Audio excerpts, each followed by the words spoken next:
No to Oil Price Hike Coalition, magkakasan ng panibagong welga at protesta sa buong bansa sa March 26 hanggang 27. Ang kasama natin sa balitang yan live, si Radyoman Mike Guyagoy. RMN Live Report! Magkakasa ng 2 araw na nationwide transport strike at protesta ang grupong No to Price Hike Coalition. Tinawag ng alyansa na isang pambansang welga at protesta ay kakasa sa March 26 at 27. Itong inanunsyo ng grupong Piston at Manibela at mga kaalyado ng mga transport groups sa isang pulong balitaan kanina sa Quezon City. Kabilang sa alyansa mga grupo ng UV Express, ilang motorcycle ride-hailing app drivers, mga manggagawa at pang grupo.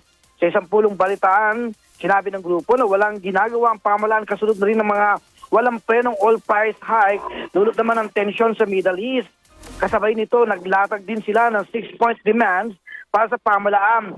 Kabilang dito ang pagtanggal sa VAT at excise tax sa produkto petrolyo, ang pagpapatupad ng rollback sa presyo ng crudo sa 55 pesos, pagbasura sa oil deregulation law at pagpapatupad ng fare hike.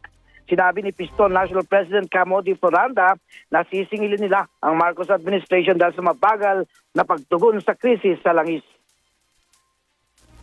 Inununsad po natin at dinideklara po namin ngayong araw na kasama ang iba't ibang sektor na may magaganap pong transport strike sa buong bansa.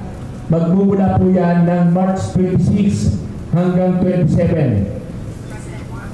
Kumasa na po din yung iba't ibang mga region ng ating bansa na sila ay magkakaroon ng mga welga sa kanilang mga lalawig at mga region laban nga dito sa patuloy na pagtaas ng presyo ng petrolyo.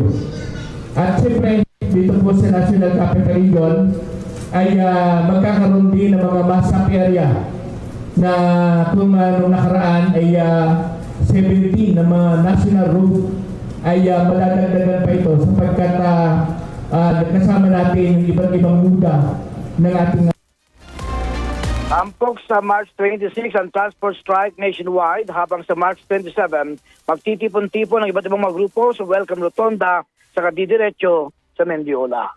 Kasama mo sa DZXL RMN Manila, Radyoman Mike Guyagoy Tatak, RMN. RMN Network News!